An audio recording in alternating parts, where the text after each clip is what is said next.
our channel today. If this is your first time, don't forget to click on that subscribe button somewhere over there, and also click on the bell, which is the notification sign, so that you can always get notification about our videos when we have another one.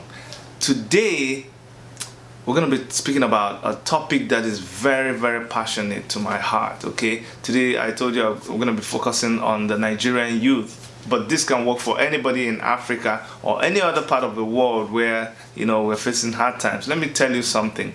It doesn't matter that right now you're facing hard times. At every point in your time, whether this economy is good or bad, you're always gonna have to face some challenges, some hard times, because life is all about ups and downs. So today, don't think that you're the only one who is going through what you're going through. People are going through the same thing all over the world, but especially we're focusing on Nigeria.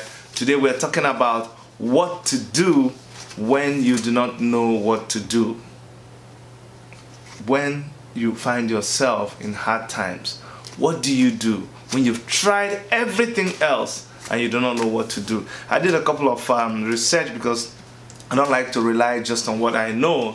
So I and my wife did a couple of research just because of the love that we have for you and the passion that we have for this topic. So today I'm going to be looking at certain points that we have penned down to be able to discuss this topic. Now I'm going to try to run through this as quickly as possible. I'm not going to be able to exhaust everything in this video, so this is the first in a couple of videos that we're going to do. Number one of what to do when you do not know what to do is to downsize. That is the first thing you got to do when you find out that you're in a hard time because of economy, because of losing your job, because of losing a loved one, because of losing whatever support that you have. The first thing that you should do is face your realities and downsize. What do I mean by downsize? If you were living in a big accommodation, now you're not going to be able to afford it, so you need to move to a smaller accommodation. If you're living in a part of town where the rent is bigger than what you can afford right now, maybe you don't even have a job, you need to relocate to a different part of the place you're living. Now you can actually do so many things when you're downsizing. You can buy a car that is cheaper, so that your gas is cheaper, your petrol is cheaper.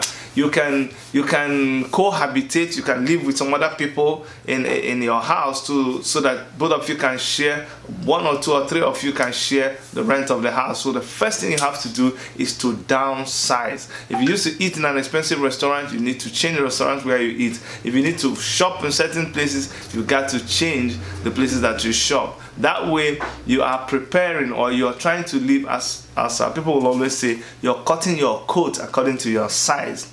That's the first thing that you have to do. Now the next thing that you have to do, I talked a little bit about it, but remember, you need to rehabilitate. Even if, let me say this, even if you are living in an apartment and you lost your job, or the economy became very hard, what you could do is you can actually sublet a part of your house, so that the income you make from it, you can be able to sustain that your apartment, the house you're living in, until things get better. So don't forget, you may have to sublet. Second is that relocation. An important part. I talked about relocating from one part of the city to another part of the city, but you could actually take a more drastic measure. If you're living in the center of the city where things are expensive, you may have to actually move to the outskirts of the city, but you may actually move away from that town completely.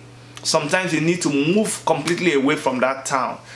Think about it. If that's what you need to do to be able to adjust, you have to do that, because sometimes your skills, the job that you have, what you had to offer, you're not able to get a job. You're not able to break even in the city. If you move to another town, if you move to another city, that place, your job may actually be in high demand, or you can be able to live under a meager income until things get better. So think about relocating. You may have to relocate from a place like Lagos to another place. You may have to relocate from Abuja to some other place, or from Kano to some other place. Think about that. Now, eat at home. Please, please, please, when things get hard, forget about restaurants. I'm not trying to say that people will always eat. Restaurant business will not fold up because you stop eating in that restaurant. But please, try and eat at home, make your own food. It is cheaper for you to make your own food until things improve. I'm talking about food. Make sure that you buy your food from places that food is cheap. Find the local markets, find the places that the farms. Go to farms and buy your things from there. I'm talking about farm. Another thing that you must do concerning food, please, and that is more possible when you move to the countryside more. Get a land, farm the land. If you cannot farm it, get somebody, come to some kind of agreement and get them to farm the land for you. I think it's cheap. You can get people to farm the land. It is important that you maintain a farm. It may sound funny, it may sound a cake, but please do that. Have a farm. Luckily for us in Nigeria, we have good weather, we have good soil, you don't need to do much. But if you have something going for you, you can get vegetables, you can harvest yams, you can harvest cassava, you can harvest so many things. That way, once you have food stored in your house, it can help you that period where you're trying to adjust, because you may have to not go out, maybe working on your computer, may have to be working on a proposal. That period where you don't have a job, as long as you have food, you're going to get by. So please make sure you have a farm and eat at home. Save. Whatever happens, whatever money that comes into your hand, please save. From a Christian point of view, remember you always have to tithe. I know some people don't agree with tithing. My problem with tithing is not that you shouldn't tithe or give offerings. My problem is what people do with the tithes, okay? Tithe, but I won't get into tithe right now. But remember to save. Whatever you do, remember to save. And don't pay what you're owing from the money that you have saved. The money you have saved is savings. That's why it's called a savings, okay? Make a safe box. It also sounds a cake, but make a safe box and drop money in it once in a while. It is good for you. You're saving for the rainy day. Now, remember, when you are in a hard time, don't ever get depressed. Try to move away from depression. How do you make this happen? Make sure that you are amongst people. Make sure that you talk with people. There's someone who is going through what you're going through. I mean, go to church. If you're Christian, go to your mosque, go to wherever you go to make sure that you keep your spirit alive and you talk to people. Don't shut yourself up in a room and think that, oh, I'm the only one who is going through this thing. It's going to make you go down more and more. Wash your clothes, iron them, the one that you have, iron it. Try to look up, don't look down. Try to look good, okay? Whatever, those clothes that you still have, keep them neat. Don't wear one jean for 2 weeks just because you don't have money. You don't have the same jean, the same shirt you wore to go around town looking for a job. You come back, you forget to wash it, you wear it the next day, you wear it until everywhere the armpit is brown. Don't do that. Soap is cheap. At least still and maintain a good hygiene, okay? You can brush your teeth. Even if you don't have toothbrush, brush your teeth, carve your mustache, look as good as you want. Cut your hair. Get a friend to cut your hair if you can't afford to cut your hair. So remain positive. Another thing you have to do, if you don't have somewhere that you have a job, you have a good skill, go look for somewhere and volunteer.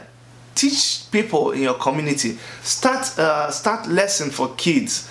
Go and do something. Remember, like I told you, I will always look at things from a Christian perspective. The Bible says that the God will bless the work of your hands. God will bless what you're able to do. So even if you don't have a job, go outside, help someone, wash their car, wash their house for them, clean their house, offer to do something for someone. After you've done that, I'm telling you, God will honor that work that you have done and provide for you during hard times. Honestly, it works like magic. And that skill that you have, that education or whatever that you have, go out and impact somebody even when they are not paying you. Instead of just staying and keeping it to yourself and being selfish, just go ahead. The more you teach people, the more you give, the more you receive, the more you sharpen yourself, the more you become current, because people will ask you questions that will help you to update what you thought you knew a long time ago. Some of us, we just depend on what we learned a couple of years back, and you're looking for a job. By the time you get the job, the first question they ask you, you start quoting something that is so obsolete. You didn't know that in 2 years from when you had that knowledge, they've changed the thing. So you lose the job because you didn't update yourself. But if you were if you are fond of going to teach people, going to educate people, going to talk to other people about what you know, you'll be so current, because somebody will say, "Oh, sir, but this one you're talking about, I heard that this is what is now current." You'll be like, "Oh, wow, okay, I've never heard about that." So you go and research. So what I'm saying is, give what you have. Give your skill, give your talent, volunteer somewhere. Now, also remember, turn your hobby into money. That thing that you know, that skill that God has blessed you with, it could be you're good with taking pictures is very easy. You can buy a camera, start from any digital camera, start offering to take pictures. You know, don't charge a lot of money. Take pictures. People will, I mean, they can't expect so much from you, but start from that. Start making a little money from that. If you're good at writing, a lot of you spend thousands of hours online, and this is something I really want to pause and talk about. You spend time on Snapchat, you spend time on Facebook, you spend time watching YouTube and all that. Please, all that time you're spending online, go and start a blog, write a blog for other people, write stories and tell, write stories about what you're going through. Start a blog that focuses on what you're going through. You'll be surprised, people will follow you. You'll be surprised that people will ask you questions and you answer them. Take pictures and sell them. There are places that you can sell pictures. You won't believe what you will sell and people will buy. There are ants that are in Nigeria that are not anywhere in the world. There are things that scientists think they are extinct. By the time you go just into the bush in Nigeria and take pictures of a bird, a butterfly, and you upload it, you'll be shocked somebody will buy it, and you make money from that. So buy a camera, even your phone. Some of you have very powerful phones, even though you don't have a job, even though you're going through hard times, but your phone is the latest phone with very beautiful camera. Find the site where you can sell. They are called stock pictures. Find a site where you can sell those pictures and go ahead and sell them. Some of you can go and go to the market. If you have somebody who sells clothes, the Nigerian fashion, African fashion is so popular. Take pictures of those fashions and label them and say, if somebody wants them, you can send it to them. You can start a business like that. You don't have to own it. When they order it, as long as you're able to establish that you're credible, if you do 1 or 2 businesses, you get a recommendation. You connect with the person who sews the cloth, they order from you, you get the money, you give the person some, you keep some.